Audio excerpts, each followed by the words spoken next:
India में अगर हम एसीज की बात करें तो सिर्फ 5 to 6% एसी पेनिट्रेशन है इंडिया में। जो भी इस पर्टिकुलर सेक्टर में कंपनीज है जो एयर कंडीशनिंग बनाती है, उस कंपनीज की बात कर रहा हूं मैं, इनके पास बहुत ही बड़ा हेडरूम है ग्रो करने के लिए।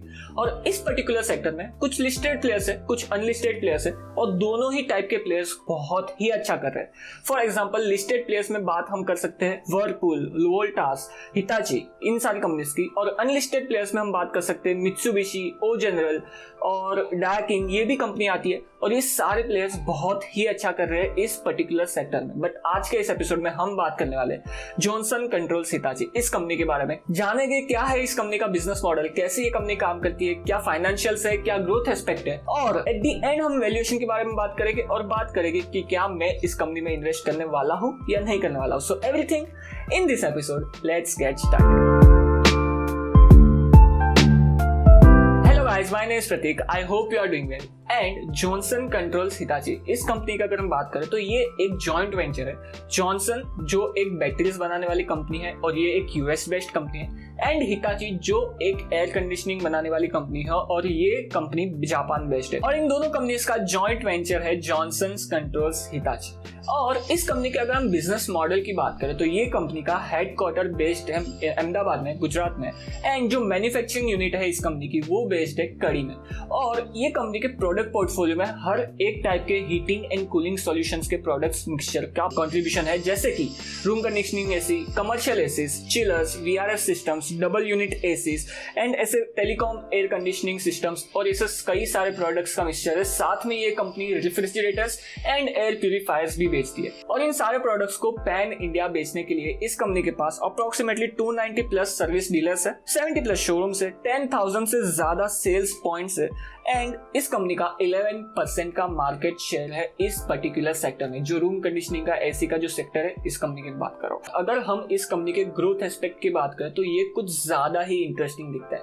नॉट अ कंपनी, बट अगर हम इस सेक्टर के ग्रोथ एस्पेक्ट की बात करें तो वही बहुत ज्यादा इंटरेस्टिंग है। बिकॉज एज आई डिस्कस कि ये जो एयर कंडीशनिंग का पेनिट्रेशन है इंडिया में वो सिर्फ 5 to 6% है, और एसी पेनिट्रेशन बढ़ना ही बढ़ना है बिकॉज इस सेक्टर के पास बहुत ही बड़ा हेडरूम है ग्रो करने के लिए। और अगर इस सेक्टर में जो कुछ चुनिंदा कंपनीज जो लिस्टेड प्लेयर्स है इंडिया में, ये कंपनीज अच्छे से करे तो ये सारी कंपनीज अपने शेयर होल्डर्स के लिए बहुत ही अच्छे से वेल्थ ग्रो कर सकती है। इसके अलावा और कुछ फैक्टर्स है जो इस पर्टिकुलर कंपनी और इन जनरल ये सेक्टर को हेल्प करेंगे इन द फ्यूचर ग्रो होने के लिए, and they are increasing consumer spending, increasing electrification, growing urbanisation, work from home culture. अगर लोग ज्यादा से ज्यादा वर्क फ्रॉम होम कर रहे हैं तो वो सोचेंगे कि कुछ खर्चा करके हमारा जो एनवायरमेंट है, हमारा जो रेजिडेंशियल स्पेस है, उसको बहुत अच्छे से मॉडर्नाइज किया जाए, उसको बहुत अच्छे से कंफर्टेबल बनाया जाए हमारे लिए। और इसके लिए ये जो पर्टिकुलर सेक्टर है वो ज्यादा से ज्यादा ग्रो हो सकता है।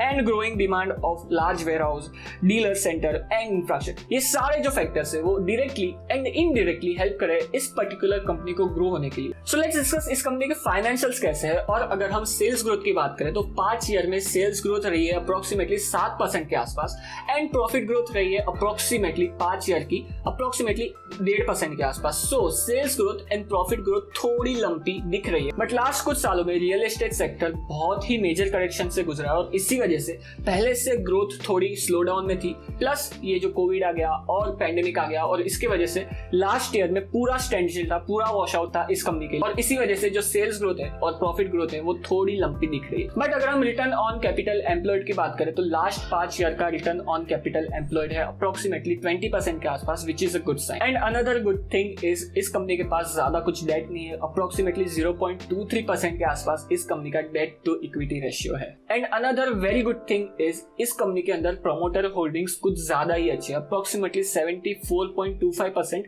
प्रोमोटर होल्ड करते हैं इस कंपनी के अपने पास, जो बहुत ही अच्छी साइन मानी जाती है।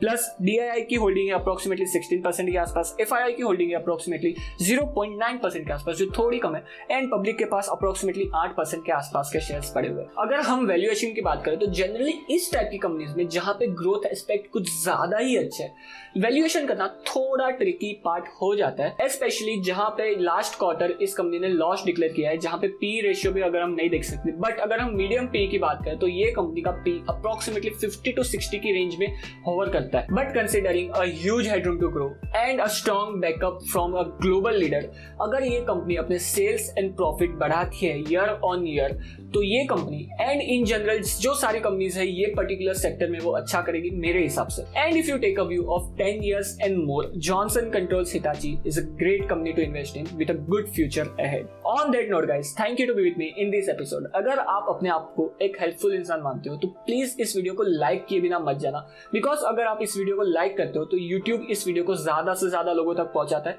और ज्यादा से ज्यादा फाइनेंशियल लिटरेसी बढ़ेगी अगर आप इस वीडियो को सिर्फ लाइक कर दो, जो टोटली फ्री है। तो लाइक किए बिना मत जाना। एंड अगर आपको फाइनेंस में थोड़ा भी इंटरेस्ट है तो इस चैनल को सब्सक्राइब किए बिना मत जाना, बिकॉज मैं आप सभी के लिए ऐसे ही stock market, money market, finance और पैसों के बारे में वीडियोस लाता रहता हूं। तो सब्सक्राइब किए बिना मत जाना। मिलते हैं ऐसे ही किसी नए एपिसोड में, तब तक के लिए गुड बाय।